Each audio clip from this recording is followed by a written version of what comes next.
Well, lots of fluids there. I'll tell you that much. The last time we covered Sam Raimi's work as a director, we were deep in the world of The Evil Dead 2, and Army of Darkness. Now, more than a decade after directing Drag Me to Hell, Raimi is back with another story about survival, resentment, and also people making terrible choices under pressure. He actually cast Rachel McAdams after feeling he wasted her talents in Doctor Strange and the Multiverse of Madness, and now he's giving her a role that critics are declaring career redefining. The story follows an employee and her boss, the only survivors of a plane crash, after they become stranded together on a deserted island. And they have to decide whether they can trust each other long enough to make it home. This week, we're talking about Send Help. Greetings and salutations, and welcome to Hacker Slash. If you're joining us again, welcome back. If this is your first time listening, welcome to the party. We are a horror movie review podcast dedicated to telling you whether a movie is a hack, a total joke, a waste of time, or a slash. Totally killer, pun intended. My name is Chris. I'm your friendly neighborhood slasher enthusiast. This week I'm joined by the classic horror connoisseur, Sean. Let's go, boys. Cocks in the air. And the paranormal paramour, Binks. You ever hunt? I think I like it. You're tuning in to Send Help, but if you support the show, you'll also get to hear our B-side at the end of this episode, where we get into one of my favorite reality shows of all time, Survivor. I have been dying to learn more about your Survivor obsession, but before we get there, folks, what were you expecting going into this one? Man, well, I was really looking forward to this one. I'm a big Dylan O'Brien fan, and what millennial doesn't love Rachel McAdams? You know what I'm saying? But Sam Raimi in the mix, I was not expecting that. That's the outlier when you say those two names, right? That's so true. Like, it's such a weird, mashup. You just don't think Sam Raimi. I mean, I guess the multiverse or whatever, but Sam Raimi and Rachel McAdams just feels like a different type of matchup. For sure. I mean, what's she doing in horror in this capacity? In a Sam Raimi film in particular. I think of those two names, and maybe I'm thinking a little bit more action-adventure. Dylan O'Brien, famous for Maze Runner, right? Rachel McAdams, famed rom-com queen, or romance drama at the very least too, right? Romance, period. So what's Sam Raimi going to do with this? It felt a little off, but I was excited for it because regardless, anything that he does, I'm a fan of, whether it is off the wall, Drag Me to Hell, or Multiverse of Madness. Yeah, I've seen neither Multiverse of Madness nor Drag Me to Hell, but I have seen his treatment of Spider-Man. So, you know what? That was actually my introduction to Sam Raimi, was his Spider-Man trilogy. Wild. However, Rachel McAdams, I have such a deep and profound adoration for this woman. Not just from Mean Girls, not just from The Notebook, but from the seminal hit classic that, in my opinion, was highly underrated, but had an exceedingly great trailer, Red Eye. Because that shit was positioned to be a rom-com until things just went south.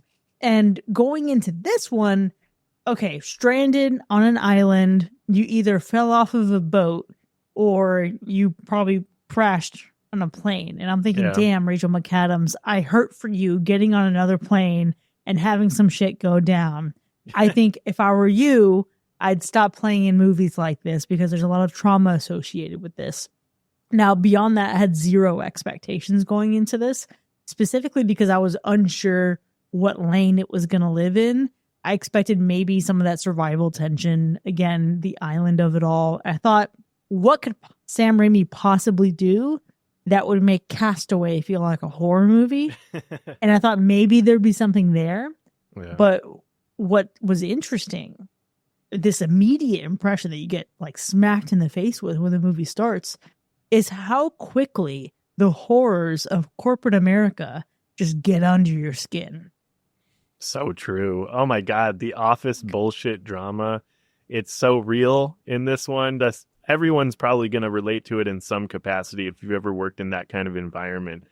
But yeah, it's an interesting one, what to expect going into this. I don't really know. I think it's a film by Sam Raimi, and when you think of Sam Raimi, I instantly think of The Evil Dead 2, Army of Darkness. I don't instantly go to Spider-Man, but I know he did Spider-Man. I also think of Darkman, The Quick and the Dead, Drag Me to Hell, obviously. So there's just this certain vibe to to Sam Raimi films. They may not always be silly and campy, but they are all pretty much, for the most part, fun movies. And I can also just get down with some survival horror. So when I saw that this trailer dropped and I watched the trailer, my mind did immediately go to that kind of like, is this going to be some kind of horror Castaway? Because it could be my vibe. I'm into that kind of stuff. So we'll see what happens. And ultimately, when you look at what we got, I think to an extent, we kind of did get something along those lines. What I also think is interesting, and you kind of mentioned it opening this show, Chris, is Sam Raimi. I mean, the last time he did anything horror related was probably Drag Me to Hell, which was 2009. That's so long ago. Well, to be clear, he did that as a director, but he was listed as a producer for like Uma. Well, sure, yeah. So, I mean, there's that. He's been around horror. Yeah. But, yeah, I mean, 2009 being the last time he directed a straight-up horror movie. And I know the Doctor Strange film that he did had a horror bend to it. It was horror-leaning. Again, I haven't seen it, so I can't speak to it. But it's good to see him back in the settle. Well, maybe that's a generous statement because this movie is barely horror. Well, that's another thing, too, Dang. That's another thing. Well, okay, that feels like a good segue to say that I did expect comedy, because if you can expect anything from Sam Raimi, it's two things, at least for me. It's gore, CGI. I'm kind of combining that into one word a little bit because he does some weird stuff with how he portrays gore and makes things gross. And the second word is comedy. I mean, he's a funny guy. I know that, I've had my history with Evil Dead on this show, but the first movie really is warming up with me as time goes on and I watch clips and stuff. Like, it is a funny and fun movie. More serious. I get it. I'm seeing the looks. I know. It's more serious than what follows. Than funny, but therefore... Yeah. It still has that vibe to it. I get what you're saying. And yeah, this movie, that's the whole thing. Is it really that much of a horror movie? Like, there's a lot of key moments in there. Well, a lot of it actually super generous. There's a few key moments in this movie that feel like a horror movie. Outside of that, it really feels like maybe this adventure drama, to be honest with you. Yeah, that's not an unfair statement, Sean, but let me position a couple doses of horror that we get in this movie. One, naturally, the plane crash of it all is very Final Destination meets really goofy CGI and just disgusting gore. So that is one aspect of it. There is brutality in this movie, which even though it doesn't hit you in a way that's like, wow, I am shocked by this. I mean, granted, we just saw The Mummy. It's a completely different ballpark.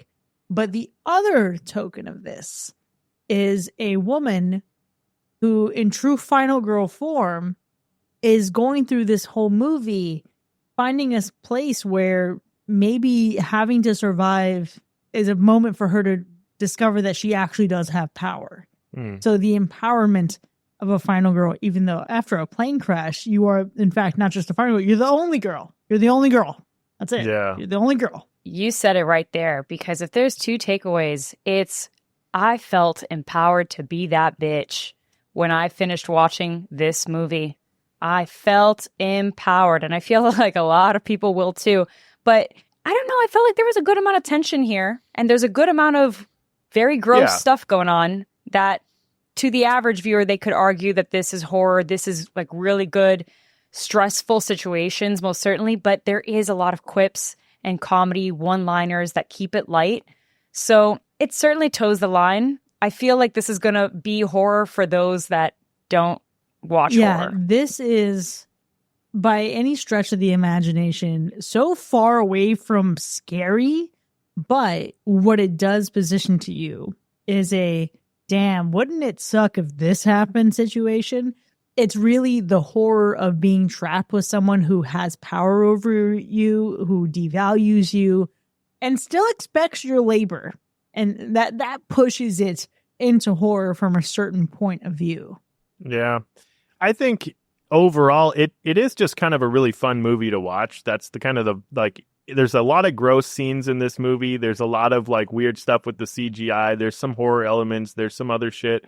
But I do think like it's just kind of like a fun movie to watch. You just want to keep seeing what's going to happen next. And part of that enjoyment of watching this movie is this constant discomfort between our characters in this movie, between Bradley and Linda, their dislike for each other. Every interaction feels like this thin line between bonding and trying to secretly kill each other. And I think I was just really vibing with this stranded island theme that was going on. And I don't know, you're talking about wanting, feeling empowered to be Linda in this movie. We're talking about like this evolution of this character, which we're going to dive a little bit heavier into as we get into characters in the spoiler section. But have you ever watched one of these types of movies? Maybe not wanting to be the character, but have you ever watched one of these types of movies and just like wanted to be in the situation? Because like there's so many, is that maybe a weird thing to say, but I see so many of these, like I got stranded on this island and I had to survive.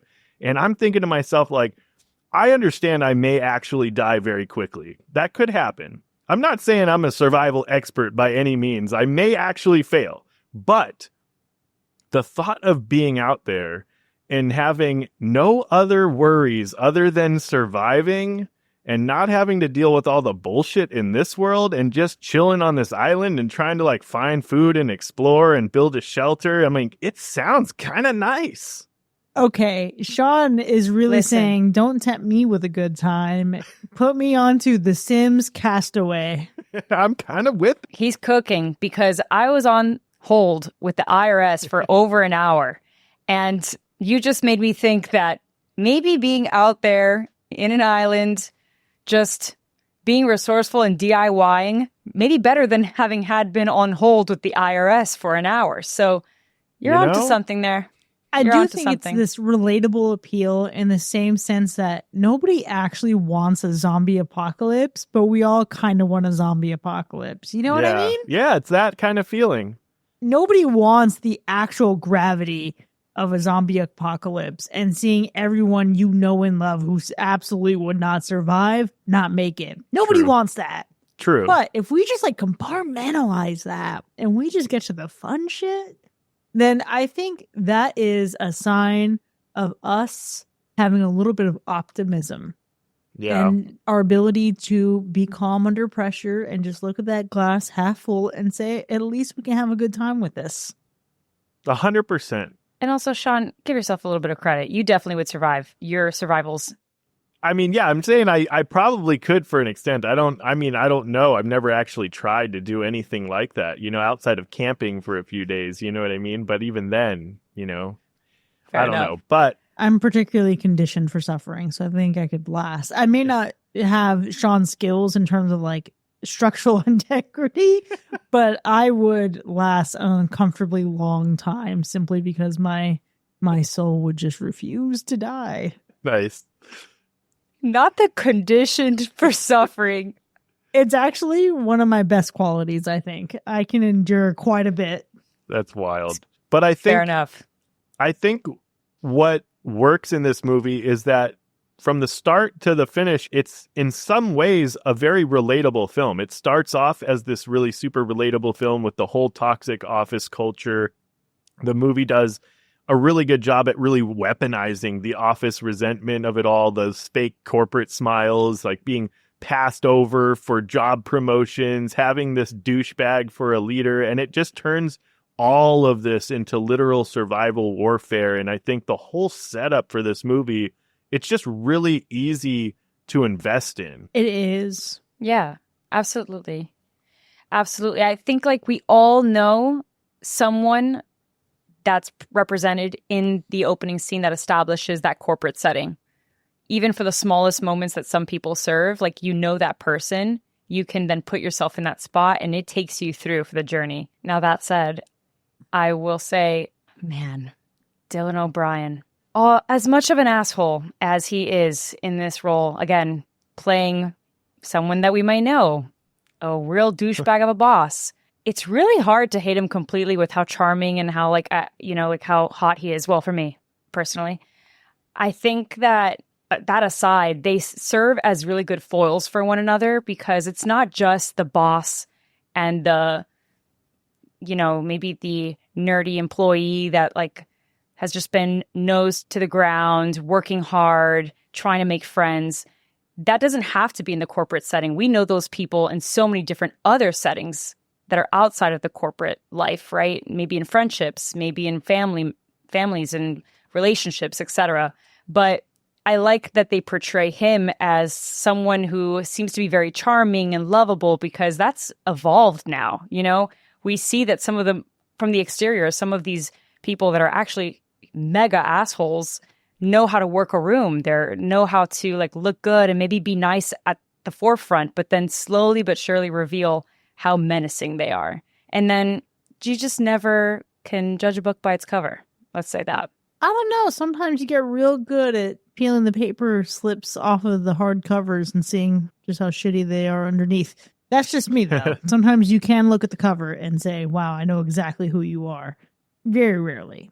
But this movie, man, I don't know when the last time was that I felt such a roller coaster of joy from laughter and good for her, and also fucking being enraged and infuriated.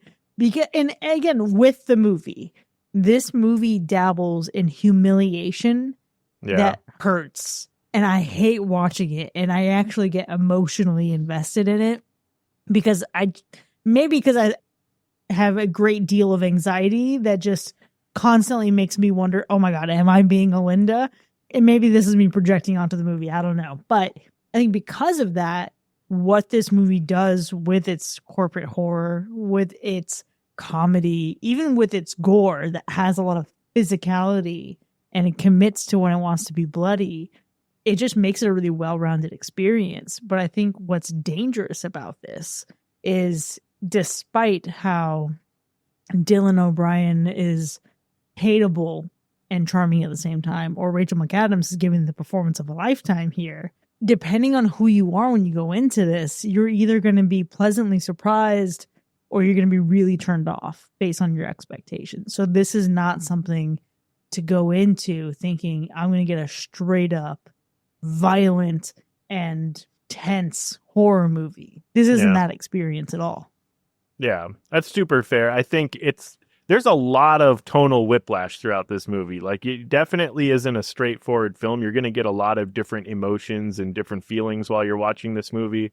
And so, like, I think that there has been a pretty good amount of praise for this movie, but I do think that, there may not be enough true horror for all horror fans. So that's what I worry about. Like, if you're going into this movie wanting to watch like a really good horror movie, this is probably not going to be the vibe. But if you do like the kind of survival horror, but you also want to see a little bit of like a good story, some drama, and some laughs, some cringy moments, right? This is going to be a kind of a wild ride that's going to be really fun. And again, I think that it could be said it's a great movie to take someone who's always wanted to see something a little bit scary, but not too much. Maybe just wants to feel adrenaline. Maybe that's their goal. I think this can incite that, most definitely. I felt like when I was watching it, I was a little surprised that we weren't leaning a little bit too much in the horror or having a lot of, I guess, jump scares or maybe just like overall traditional gore. I think there were certainly some times where I'm like, that's right, I'm watching a Sam Raimi film. And you can see the humor is established. And when we do get the gore, you can tell it's very branded to him.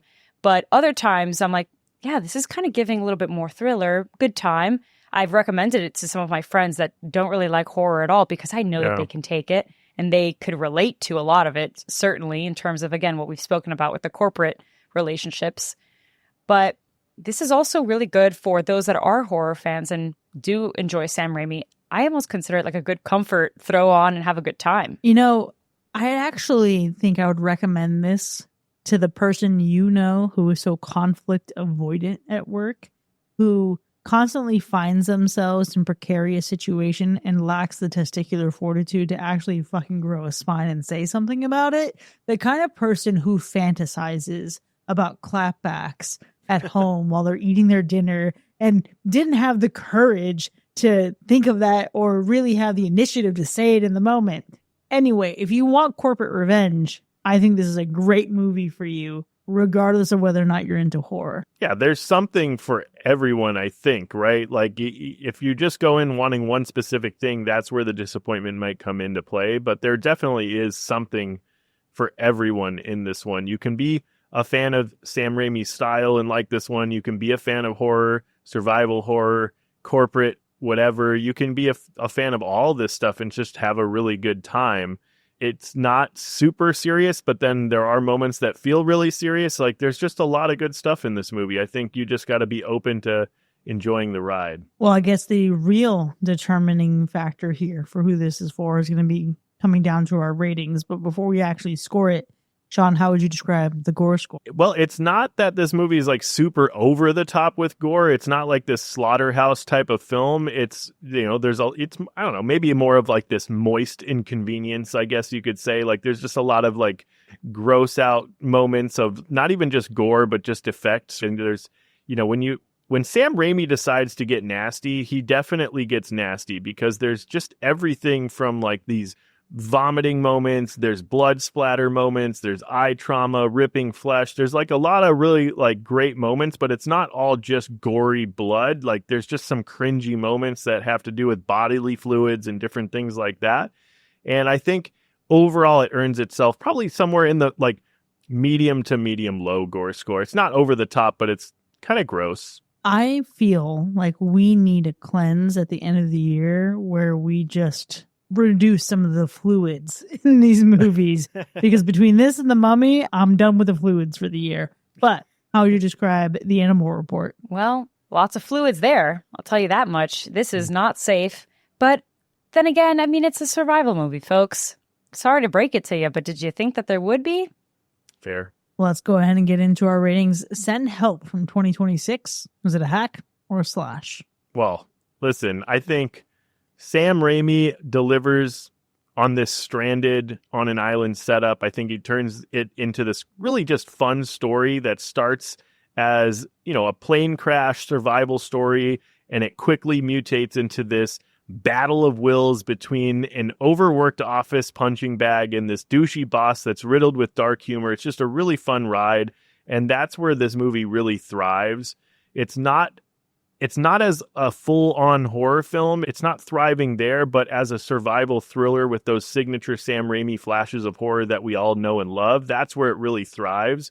And even though this one definitely didn't feel like the most horror of horror films, there are moments where the horror shines through with some cringeworthy gore, a few nightmare visuals. There's this escalating sense that the two main characters that we get are literally one bad day away from eating each other alive. But this movie it's just much more interested in tension building, that humiliation piece, and just like the overall psychological warfare of just watching these two coworkers slowly become feral.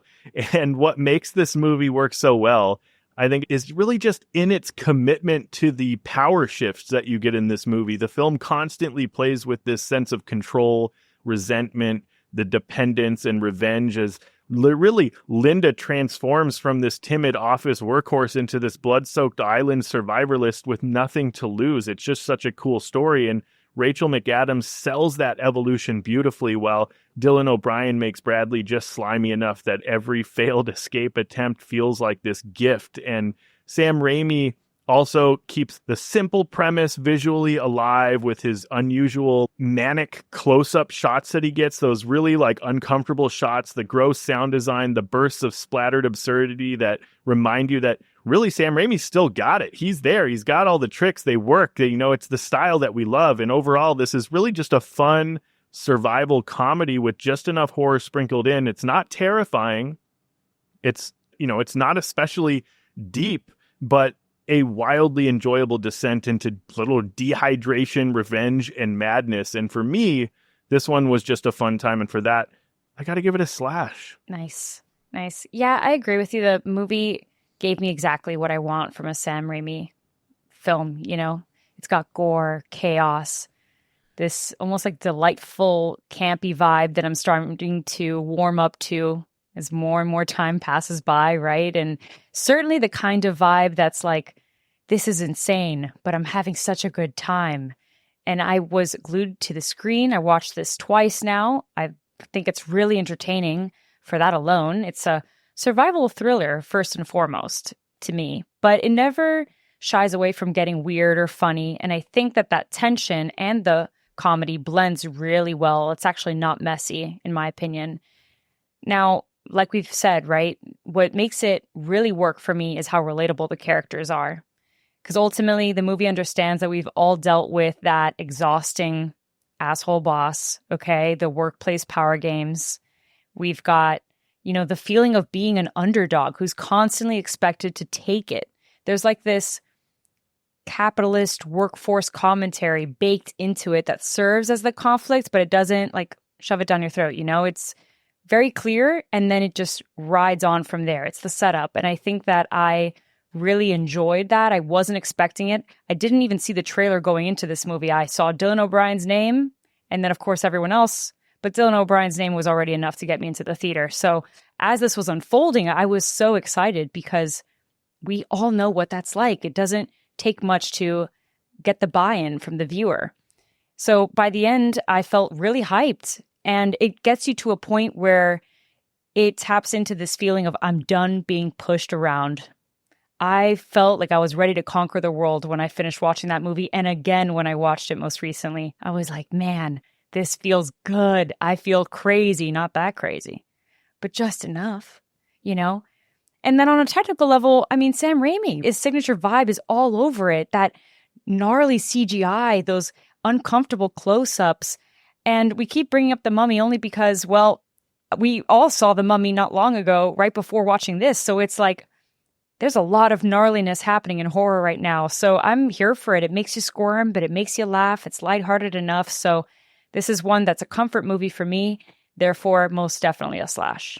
Man, for this movie to be as non-horror as it is, boy, it still is satisfyingly bloody. And I think this movie works because it takes a familiar survival setup that we've seen 1,000 times before, but it gives it, from my perspective, a sharper emotional engine. And it really does that in the first few minutes, just with getting Linda as a person and immediately putting you in her shoes. She ends up being stranded on an island with the living embodiment of every person who has underestimated her, who has stolen from her, who has smiled right in her face while fucking her over, and still expected her to perform gratitude for them or any opportunity that she's had. Many of us have been in Linda's shoes before. So when this movie sinks you in that perspective, it just makes you such good soil for the rest of what's to come. This movie ends up being gory. It ends up being hilarious.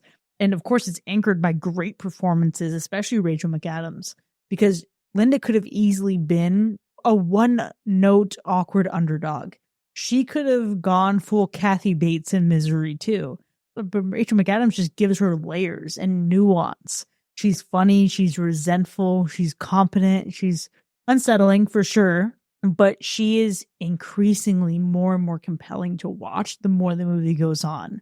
And that performance keeps the movie from becoming too simple, because even when you're rooting for Linda, you can feel the line shifting under your feet. I also love that this movie isn't explicitly horror in the most traditional sense, even though I want to be clear about what you all should expect going into this. But for me personally, it still feels horror coded in the ways that matter. There's that body horror, survival horror, workplace horror, emotional horror, and the horror of realizing that corporate America will squeeze everything out of you and then act confused when you decide to stick up for yourself. And that good for her label, that good for her horror label that we've been talking about makes so much sense, because in many ways, some might expect Linda to lean into becoming pure or noble, but you end up, like in so many other great horror movies, you get her finally understanding her own value after everyone around her treats her like an accessory to someone else's success. So this movie has layers. It may not be for everyone, especially if someone who wants a more conventional horror movie. But for me, the performances, the gore, the comedy, everything about this movie makes it such an easy fucking slash. And with that, send help from 2026. has earned a Universal Slash. Now, you can find this movie streaming for rent at home, so go check it out, and then we'll join you in the spoiler zone in just a bit.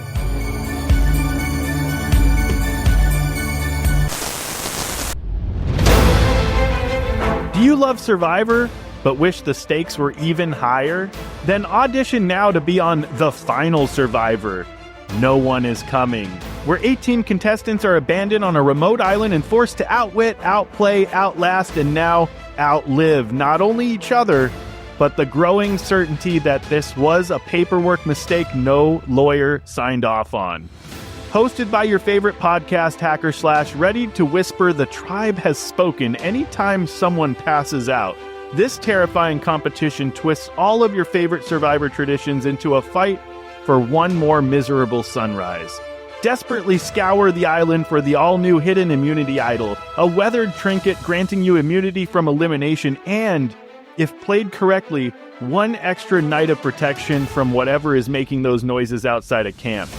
You can win luxurious rewards from challenges where lucky contestants compete for life-changing prizes like half a canteen of drinkable water, 3 uncrushed crackers, or 10 uninterrupted minutes without hearing the tribe mate mutter, "We may need to eat Steve." Form alliances, but trust no one. Make pacts while lying to everyone. And live in fear of the next tribal council, where if your name is written down, you don't just get your torch snuffed, you get sacrificed by your tribe. So if you think you have what it takes to be the next Final Survivor, audition to be on this season. The Final Survivor is not responsible for extreme starvation, dehydration, and loss of life itself.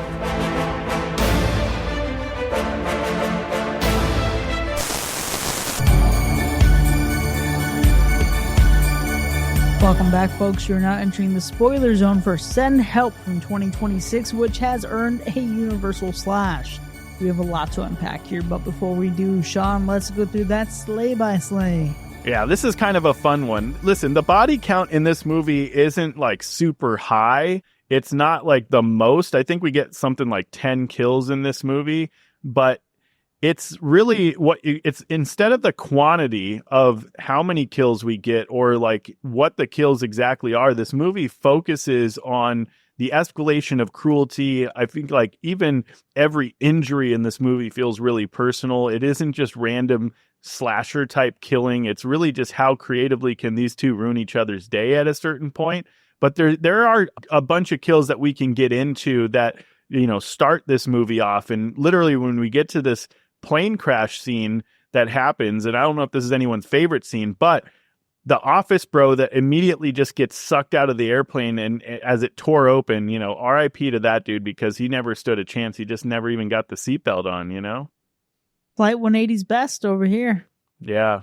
It was a tough shake for that dude. But then, wow. I mean, the whole series of kills that follow just go even higher because you have Chase literally trying to hold on for dear life, but Donovan's literally kicking his teeth out of his face. Brutal. And how is he biting this dude's leg while getting kicked? He's got no teeth. How is he biting? He's gumming that dude's leg. Where there's a will, there's a way. Stranger things have happened. But also, I just love because it's a little bit of a play on the people that you step on to climb the ladder to success. So Donovan literally stepping on him and stomping on him to kick him down. Absolutely poetic. Oh, it was gnarly. You know, Donovan shakes him off of his legs, but now he's holding on for dear life, and he ends up getting fork stabbed nonetheless. Fork stabbed. This motherfucker. I know. Okay. Let me tell you how much I appreciated that when the sound just stopped, there was a moment of silence and he just screams, "Give me your seat." Damn. That hit so good. Just absolutely disgusting. This dude just like trying to grab whatever he can. Like, I'm going to take this seat. You need to get out of it. Hell no, dude. Yeah, but it was really just a prime example of it being immediate confirmation that the social cruelty that they were giving her was only one version of just how fucking vile these guys are. Now, granted, people are going to fight for survival, and when you're desperate and about to get sucked out of the plane, who knows? Maybe we would try throwing each other out of a seat. But also, maybe not. I feel like this guy was simply just an asshole. But what makes it even better is just thinking about getting flung out of the plane, being caught by your tie, slamming against the side of the plane, begging for help. Yeah. It is thematically perfect. It is the corporate uniform literally becoming the thing that kills him. That was good. And listen, that watching him get his face slammed against the window, it was just, I don't know. It was a little bit campy. It was really fun, man. You had fun with his whole kill because he was such an asshole. Oh, man, you just had to love it. And then, the flight attendant, of course, dies in the plane crash. We can presume that the pilots in the plane also die. Those RIP, the whole plane goes down. We also get like this really, once we get through all of that and we're like in this moment and we're developing through this story, we get this really, and maybe this will also, a lot of these things may come back up in scenes, but we really get the heartbreaking story of Linda's husband. And that's a pivotal moment for her as a character. But like this, well, heartbreaking for her is what I'm saying. Because like, it was a very emotional story. Again, this is what Nicole Kidman was talking about. Heartbreak feels good in a place like this. Yeah, but really, I mean, that's a tough thing to go through because literally, obviously she cared a lot about this dude for a long time. And then the relationship goes south, whatever. He's an alcoholic, obviously. He treats her like shit. He probably did a lot of really horrible things to her. But she eventually just says, you know what? Here you go. And lo and behold, this dude goes and gets himself killed that night. She had enough. Linda Little, man. I'm gonna frame her picture. I'm gonna look at it every morning. I'm gonna say my mantras. Yeah, Linda Little, patron saint of retribution.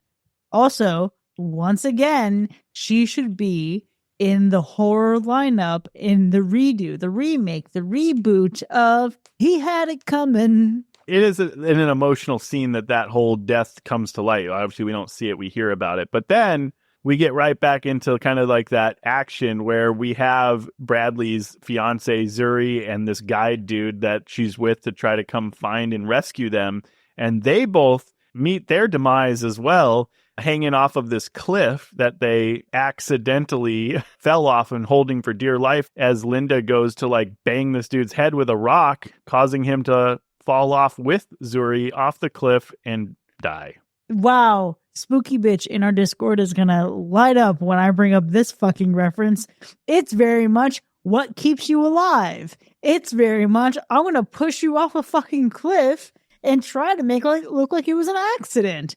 That's what this movie reminded me of. Oh, wow. I mean, fuck that movie. Don't think that that's an advertisement to go see that movie. That movie fucking blows. But shit like that's happening out there. That's the thing. People are trying to stage that kind of stuff. It happens. It happens. There's some true crime stuff that you can go watch right now where people tried to pull shit like that off. So yeah, but how hilarious is it to later get her hand just perfectly posed from the sand? Great. It's the whole movie. You just keep seeing her hand with the ring, like the rock, the diamond just glimmering. You just keep seeing it. It's a pivotal moment. It happens like 5 times in this film. It's wild. Yeah. It's too good. I mean, it's quite the rock. It's quite the rock. So yeah, so those two die. And then finally, we also can presume that Bradley also dies. With it was the golf club at the end, but literally the whole thing that happened, like if you really think of everything that led up to his death, he literally got choked out with a shoelace. He was bitten, piece of flesh ripped off of him, stabbed in the abdomen with a knife, and then beaten to death with a golf club, I enjoyed every second of it. And I also loved the beautiful transition between him being struck with a club to the reveal of what her life has become post-rescue. Iconic. And there's more to say about that because, again, just the technicality of that was so great. But I want to roll it back real quick to a different death that we got. And Binks, I don't know if you're going to be my sanity check here. And I really hope that one of our tried and true listeners can fact check me on this. But we all remember the bullshit that was The Strangers Chapter 2 with Madeline Petch fighting a fucking boar, like a hog, right? Yeah. We all remember that. It was terrible. I am so certain that there was another movie between The Strangers Chapter 2 and this movie that featured a hog scene. Because I remember saying, wow, this is the shit that the strangers thought it was doing. For the life of me, I can't remember what movie it was, but I feel like I said that on an episode. You asked this question, and I'm so shocked that you still haven't figured this out. And it makes me wonder if it was like something that reminded you of the scene, but it wasn't an actual hog. Maybe it wasn't a hog. Maybe, but it was definitely like a wild animal. It was undoubtedly that. And it wasn't frozen either. There's just so much that goes into this, but that hog scene in this movie, she went in on this. It is gross and also a little hokey in some moments, but one of the movie's best gore moments, the blood spraying, the spit flying, Linda stabbing you in the eye. You see the eye just moving off onto the stick. The eye was so cringy. It feels feral. The best part of this kill is the punchline afterward where she drops the head in front of Bradley and it splatters the blood on his face because it's horrific, yes, but it's also hilarious. It says, you still think you're in charge, motherfucker, but you are not built for this. Absolutely. And again, establishing when she says, have you ever hunted? I think I like it. Oh boy, now we know we're really cooking with gas because she will not be stopped now. And I'm here for it. I'm sad. The whole hog scene was a lot more graphic than I thought it was ever going to be. In theaters, that squealing felt abysmal. I was like, please do something. I was very intimidated by that hog. But reminding me of The Strangers Chapter 2 really did something to me just now. And I know what you're talking about. You did mention something like this. We're going to have to look at the archives. We're going to have to look into the animal report. I looked at all of the episodes and I'm like, I don't know, maybe. I feel like I just had it on the tip of my tongue. It's going to get there. Stay tuned, listeners. And if you do know, please, by the end of this episode, if we don't have it revealed, you better comment because this is going to keep us up at night. Bring it to the subreddit, bring it to the Discord, bring it to the Instagram DMs, bring it to the Instagram post. I don't give a fuck. Feedback at hackerslash.com, Chris at hackerslash.com. Send it because this has been haunting me for days. We'll get there. That's something. That's something. No, but the hog scene really is just a lot. It's the CGI though a little bit, right? Or just, I mean, a combination because practical effects too is also just a lot. But he has a way of making what is clearly not actually real still look so fucking gross and believable. It's just his brand, you know? And Chris, I really wish that you'd watch Drag Me to Hell because that's just the creme de la creme of it, you know? That's early 2000s madness that somehow had its charm so off the motherfucking walls, and here it is no different. It's makes you feel like you just want to like make some not great sounds. We'll get it in the lineup. We'll get Drag Me to Hell in here somewhere. It'll happen, I'm sure. When's Sam Raimi's birthday? Maybe we can do it then. There you go. Yeah, he does a lot of really interesting things just to give the gross visuals, even down to the little things like the little insect that Bradley eats, because it looks so gross, but in reality it's really just this gelatin with chocolate inner shells and like shredded. It's basically a Dubai chocolate in a form of a bug. It was stuffed with shredded phyllo pastry, pistachio, and chocolate. I mean, it's basically a Dubai chocolate bug that he ate, but he made it look so nasty. And I was like, ooh, that just feels every bit of that. I was like, I'm not eating that shit. There's no way I'm eating a freaking beetle that crawls across the rock, no matter how desperate I get. I'd rather literally eat something, I don't know, like a leaf or something. But yeah, definitely kudos to that. I think in this movie and, you know, with Sam Raimi and what he did, this guy cannot sit still behind the camera. And it just makes for a very interesting watch. Even when it's just two people on an island talking. He finds ways to make it kinetic. He's got crash zooms. He's got these sudden POV shifts. He's got these aggressive close-ups that just feel interesting, and the framing and all of the things that he does with the camera work and the editing as well. This visual style keeps a very simple premise from becoming repetitive. And I think that it was a really big strength in the process of making this film come to life. There's a way that he does these close-ups that feel so unsettling. You were saying that, and I was just thinking, man, when he has that camera and he is dead set on Linda's face, I mean, her eye is fucked. She's like full chaos mode right now. And she's basically saying to Bradley, fuck you, and swallows that ring. Yeah. Get out of here. That was intense, but such a beautiful shot. Man, there are a lot of great shots in this movie, but I want to highlight a moment that was underscored with incredible sound, because you get some of these close-ups with this dialogue between Linda and Bradley. We're talking about, Sean, you mentioned Linda's confession about her husband, and you took it as a very emotional scene. I saw it less as being emotional and more of being borderline confessional. You start this moment thinking, wow, she's really being vulnerable and opening up about this. And the more you listen to it, the more you think, something's not right here. Again, good for her. Very much aligned. But it almost is this precursor to who she ends up becoming a little bit later in the movie. But the way that music shifts as she is unpacking the story of her husband, it was one of the best moments of sound in the whole film. Yeah, it's definitely, it's one of the best moments of sound in the film. It's definitely a very pivotal moment in the depth of the characters and how you feel about the characters. It was another layer for Linda as a character. And yeah, it was just a lot to kind of go through and hear all of that. And there was just some really great moments throughout this film where I think that these characters and just these two going at it, that just the back and forth of what these two are doing, where you think that it's just these tonal shifts throughout the movie, or these power shifts, whatever you want to call them.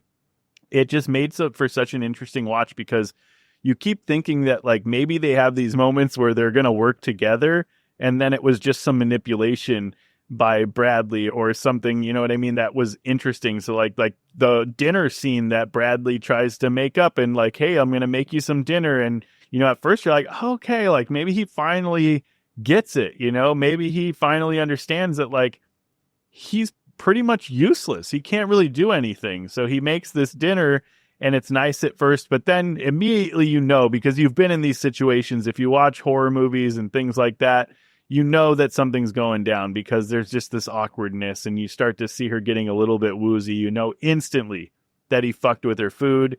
And then he tries to escape on the raft. But you think this wholly serious moment, he's on the raft, it's just silly, because the whole thing falls apart in the first wave that hits the fucking raft, because he's just useless. This guy can't do anything. There's no way he survives on his own. It was just ridiculous. But then the vomiting of it all as she's dragging him out of the water, and she keeps throwing up on his face, and he's swallowing some of that vomit. It's so gross.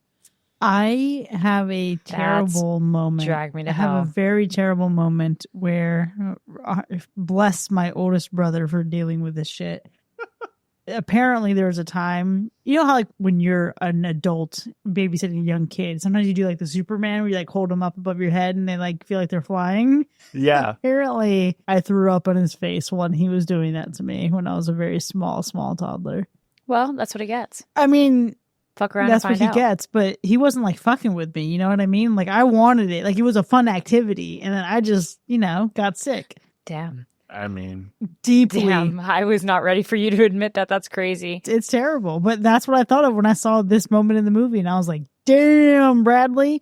Now, Bradley, fuck around and find out. Absolutely. That's payback. Oh, 100%. That's retribution for the fucking moment where they're all mocking her on her Survivor audition tape. Okay. Let's the talk Survivor about audition it. tape Sean, was fucking hilarious, though. You've got to admit. Like, if you watched that in any other context, you would be also having a good time with it.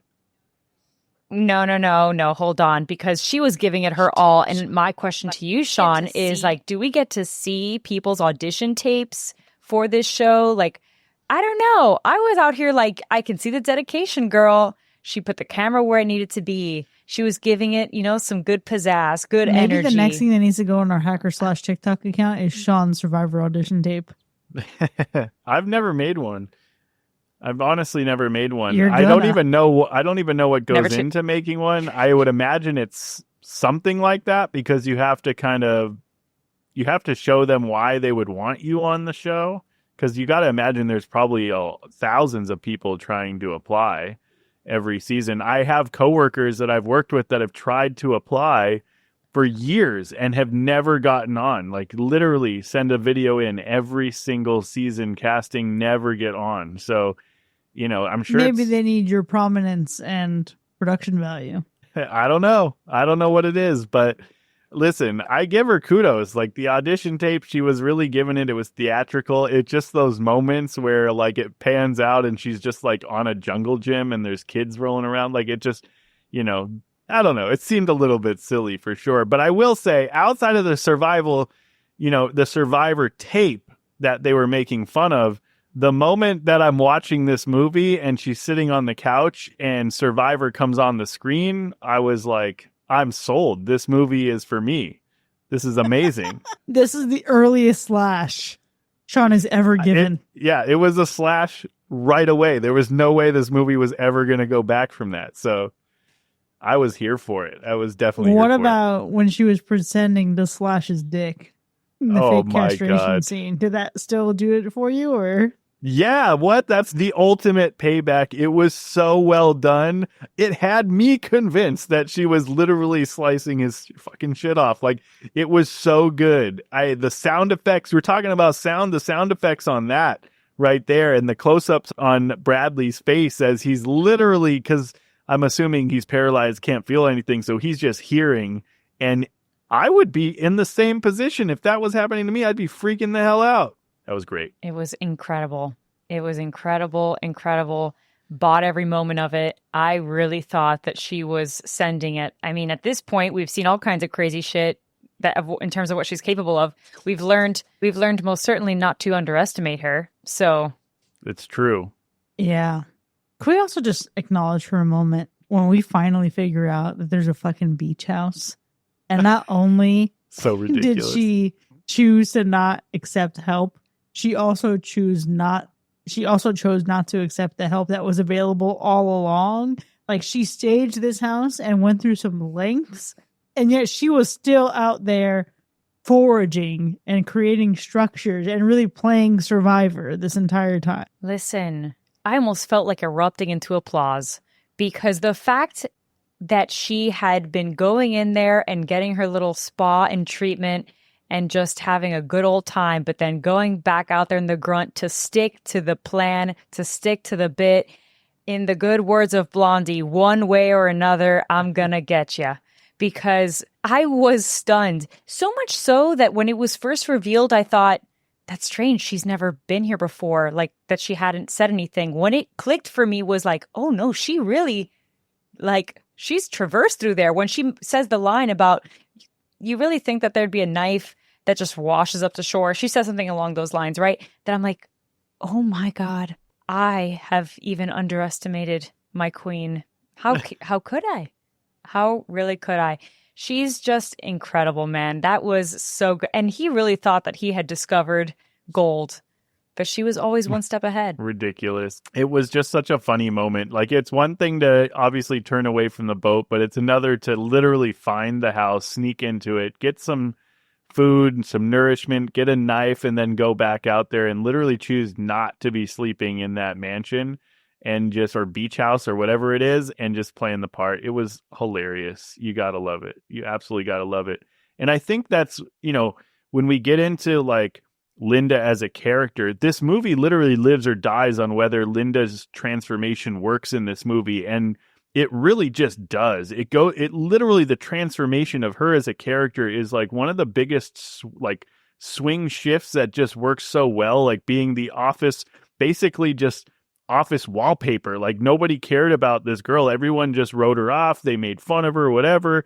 And then she becomes literally this like wild, blood-soaked character that just turns the script on Bradley and becomes like, so I don't even want to say the antagonist, but she kind of is and isn't, but it's just like someone that you really root for, but is also doing some really wild shit, but also Bradley deserved all the stuff. So it's just a very interesting thing. It's just the watching the confidence mutate into vengeance. She's not becoming empowered in like this, girl boss way. She's becoming like, I don't know, maybe she's becoming like, I don't know, she's becoming kind of like maybe girl boss, but also kind of like this monster at the same time. Like, it's a thin line that she's crossing here. No, I see what you're saying, because I feel like sometimes with girl boss, it maybe has become like this connotation that there's like some level of pretentiousness with that, or that it's almost like fake at this point. Like girl boss behavior has almost been co-opted by a weird thing that makes it feel like women shouldn't be standing up for themselves. I feel like she discovers her self-worth. And when she discovers her self-worth and how much power she has, and how much her knowledge is power, quite literally, she is survival leashed. Badass. Like, well, survival badass. Well, that's the thing about Linda. This is not Linda's journey to competence. In some horror movies, we get women who have some inner strength for sure, and are put in extraordinary circumstances that push them further. And then sometimes teenage girls grow up before our very eyes and have to face horrors I know teenagers should.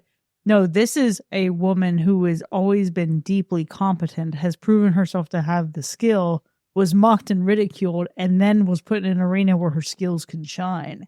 And that's what I love about her, because sure, she's socially awkward, she's downtrodden, but she's never incapable.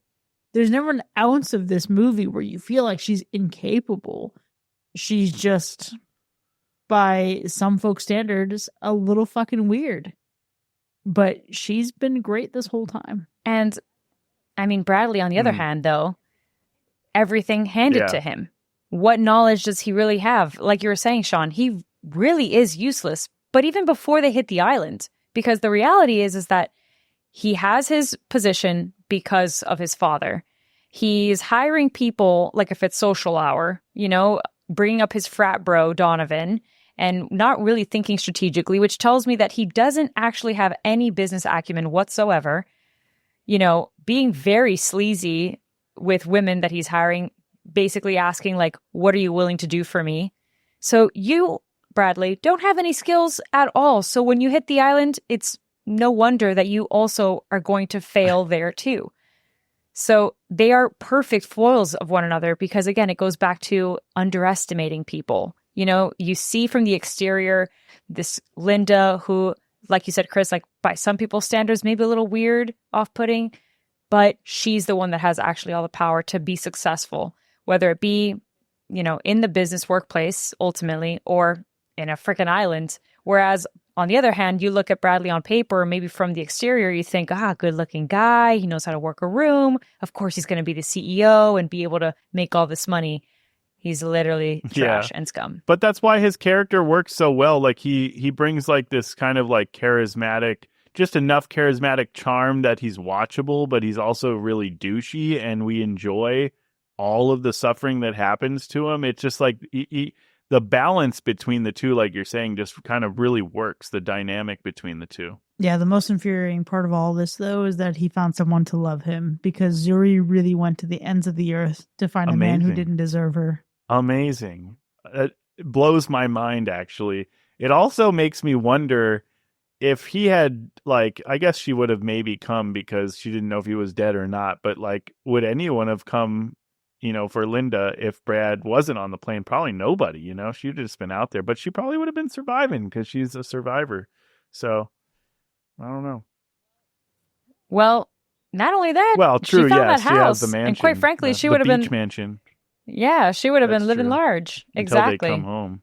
Oh, good point. But man, I will say his laugh was also crazy. Dylan O'Brien's laugh in this movie is insane. I think it's almost like he's a little off his rocker. I'm Yeah. here for it 1,000%. I really loved the fact that we get a really nice little Bruce Campbell surprise cameo in this movie because he's like just the Bradley's late father in the portrait.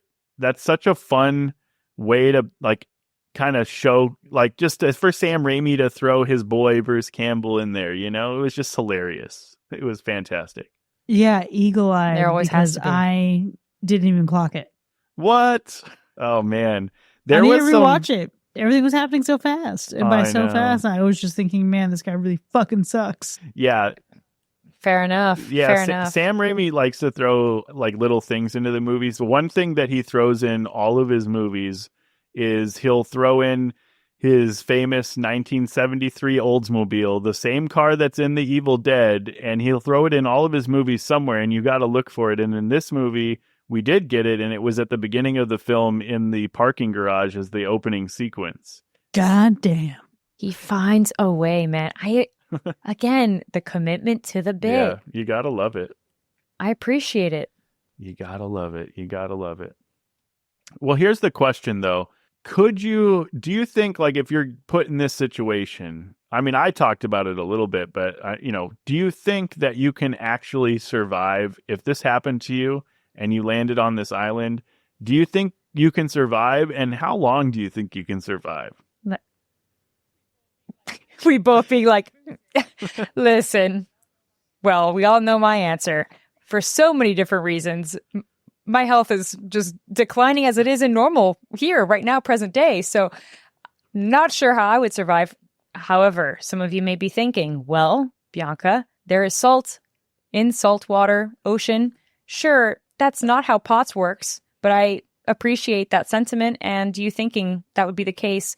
The scorching heat alone, just being a Miami resident, sends me down. So I don't know if I would make it, but I really want to learn how. I really want to give it the good old college try.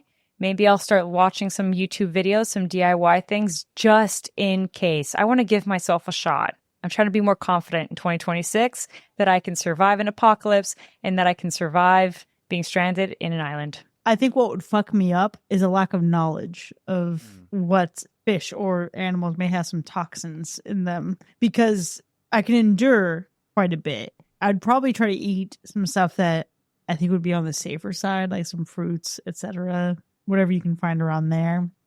I'd be hard pressed to like kill a land mammal. Fishing, maybe that's a little bit different for me. I could probably figure that out.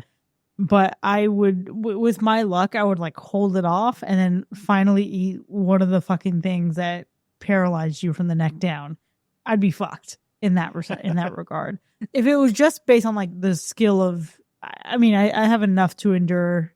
Like my health is whatever it is, but I'm not, I think, in a position where I would just immediately die or like have a heat stroke. But I could figure it out for a little while. Maybe like 30 days. Anything past that, who knows? Yeah, it's tough to think about because you need to find a water source. And on an island, like, obviously she did a really cool thing with like the water. And kudos to, like, obviously they brought in like an actual survivor expert or survivalist expert from Australia to like train her and to also build some of these sets and to make sure. So like the water gathering, like all that stuff is legit. But I could tell you right now, I wouldn't have done that. Like, to get water, I would be like hoping that there was some kind of like flowing stream somewhere on the island. Like, I'd be going inland trying to find it. But that was really clever with like rain. I guess you would eventually think to collect rainwater somehow. I think the second it starts raining, you would think to. But to plan for it in advance and not know if it's going to rain, that's a different story. Yeah, we'd all be like Bradley trying to scramble to catch it before the rain suddenly stops. Well, because you don't know where you are. So my first assumption would be like, is it even going to rain in this bitch? I don't even know. Now, if there were local people, like if we're stranded on an island where maybe there's a local tribe, I like to believe that I can, build some friendships, build some charisma. You never know. They might not be friendly. Next thing you they know, might eat me. Binks is on the sequel to Cannibal Holocaust. Yeah, you might be getting eaten. You might become the dinner. Damn. Fair. Fair. Oh my Let's gosh. remember, All right. the real cannibals were the visitors. That is true. Yeah. So I don't know. It'd be an interesting thing for sure. I think, yes, gathering like, coconuts and fruits and different things is an easy way. If you had to resort to bugs, I don't know if I could do it. I mean, I might be able to roast a cricket or something on some sticks, that might be okay. Just a little crunchy chip or something. In this Sean's kitchen, absolutely the fuck not. You could I come don't up with know. better Like, than that, you I'm used sure. to go to Universal Studios, then the Jurassic Park section, you can get the lollipops with the bugs in the middle. Like, that was a thing back in the day. You never had that? I never wanted that. Well, I had one. What? I had one. You're one built once. different. I mean, they sold it. It's got to be okay, They put bugs in everything, folks. If you're eating your favorite nerd clusters, there's bugs in that shit. Look it up. Yeah. It's Sean. true. Look at it. Yeah, deep dive What? that. They Don't use say those bugs for all things. kinds of coloring and all kinds of stuff. So go ahead and deep dive that one and ruin your whole childhood. There was a kid who I went to elementary school with in Texas, and he Just watching would collect Binks' money reaction. from people. He would collect money from people, and he would eat crickets and bugs on the playground. Yeah, I had a guy in high school that used to put like spiders in his mouth. He was known for putting like even black widows and shit in his mouth, and he'll just pick up a spider somewhere on the campus and just be like, and have it in his mouth alive. I don't know. He might. I have been taken on the same thrill ride that I was on watching this movie. Everything that you guys just said back to back has sent me for a fucking loop right now. What? So many people eating bugs in just one breath. That's insane. I'm going through it. Clusters, crickets for fun. This is crazy. Black widows? Yeah. What? I don't know. He might. Yeah, I wonder if he's still alive. I have no idea, but he seemed kind of edgy. At the rate at which this man is comfortable putting He that might- much shit in his mouth, might be no dead. fucking way he's alive today. Yeah, you never know. I don't know. It's fucking crazy. But yeah, I mean, I just think of like, if you had to, maybe, I don't know. Fishing is another thing that's hard. You either have to figure out like how you're going to actually make like a fishing line and a hook with bait, or you have to make a spear somehow. And then you got to be like really quick with it. You got to really be good at that. I don't think spearfishing is super easy, but You could fashion a net in some way. I guess okay, a net. Yeah, a net would work if you can figure out how to make a net, or if you have some materials, somewhere. I don't know. Oh, you have to take some of the fucking like tree leaves and shit, like the long. You know what I'm saying. Crabs. You can get little crab, even the little ones. You can boil a whole bunch of little crabs. That works. Yeah, there's Damn. ways Now to I want sustain. Now I want to go do a seafood boil. Oh, a little crab boil. A Nice. crab boil. Yeah, Yum. that's fun. Maybe we'll just stick to the crab boils instead of trying to strand ourselves on an island and try to figure it out. Sean, how about this? When you have some days off, I let's think just go so. get some seafood dinner, and then There we'll we- say that we'll- we were sharing this. We'll pretend that we caught this on a deserted island. Nice. Just put a backdrop of an island behind you. Or, That's be the it. bonus episode. Let's just drive down to the Keys, huh? there you go. Oh, I bet it would be good. Yeah. Well, I think that's a good plan. But yeah, I think overall, I think that the best part of this movie is really just watching the power dynamic flip so hard that it's just so interesting. I don't know. I just had a really good time with it. Just the power flip of everything, just watching somebody become an underdog that just becomes this badass. And, the tables turning on Bradley being this douchey boss to this helpless little screaming purse dog. You know what I mean? Like, just terrible. But it was also so fun. Yeah, I agree with you. And I think ultimately, even this conversation that we just had, right? It's commentary on almost also like white collar work and blue collar work to an extent too, right? Like never getting your hands dirty, and really Your hands doing are the so tough soft. things. They're so soft. Right out of the factory. Bradley's hands are extremely soft, I'm sure. Yuck. But also not. Wow, Whatever. gross. Okay. Toxic traits. Absolutely fucking gross. Listen, the worst thing about this movie is that Bradley is such a real person and Donovan is such a real person. And while we all can laugh, let us all pour one out for every woman who is overshadowed by one of these dickwads in real life. Absolutely. But you know what? Best part is also that there is a Linda Little out there. There are many of them. There are many bad bitches just waiting for the chance. And I hope you come out and you know your self-worth and you be that bitch. Maybe don't do something as extreme as Linda Or do. Little. Whatever. You Don't know? let us tell you what to Or do. do. I'm not going to dim your shine. I wipe my hands with it. Absolutely. Absolutely. I'm just saying that, yes, there are assholes, but I know that there are a lot of women that are just trying to make friends at work, that are trying to go to karaoke with their coworkers, and they just get, you know, tossed aside. Their only friends are their pet. It's not me, by the way. I'm not It is Linda me, Little though. per se. But there are parts of Linda Little that we can relate to, man. That we can relate to, most certainly. And I love that about her. I think that's great. And that's exactly why I would watch this movie again and again and again. It's so good. It's so fun for so many different reasons. It's also one just to throw on. It's one to get your friends to watch. It's one for you to, every time that you're sad and you're like stressed from work, throw on Send Help. Because it's true what she says at the end. Sometimes the only person that will save you is yourself. No one's coming to get you. You have to be the one that saves yourself. What a fucking mic drop. It's true. Yeah, it's true. And I think like this movie is a movie that has a lot of rewatch value. I've seen this movie twice now, so I'm not sure when I'm going to rewatch it again. I naturally caught this as soon as it came out in theaters, not knowing foolishly that we would like put this in the lineup. So I was like, oh yeah, cool. I'm going to watch a movie for fun and not, well, it's always fun, but like, I'm not going to like be serious about like jotting any thoughts down.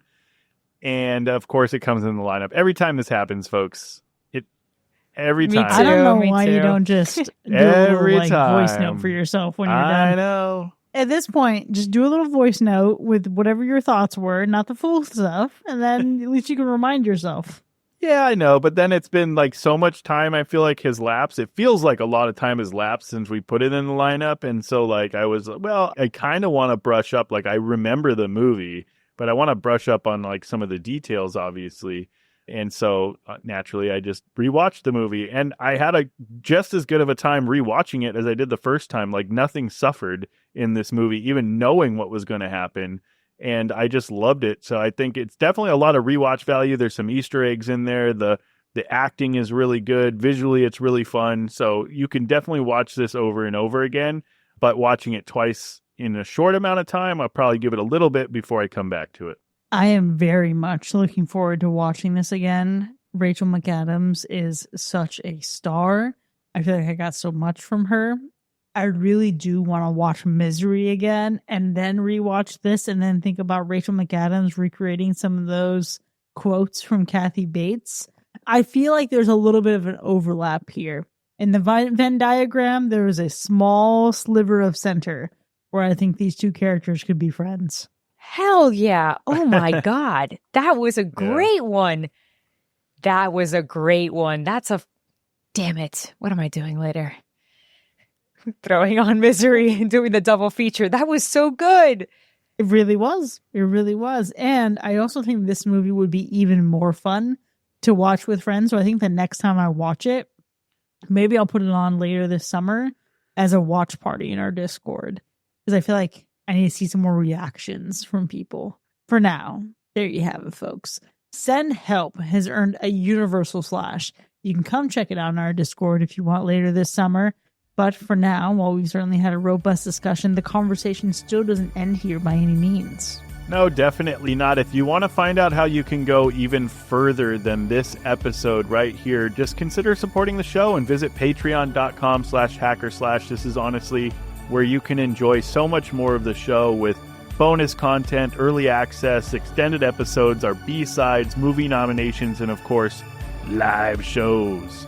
We'll see you next time, folks. And remember, no help is coming. You better start saving yourself. If Keyshawn gets voted off tonight, I swear to God.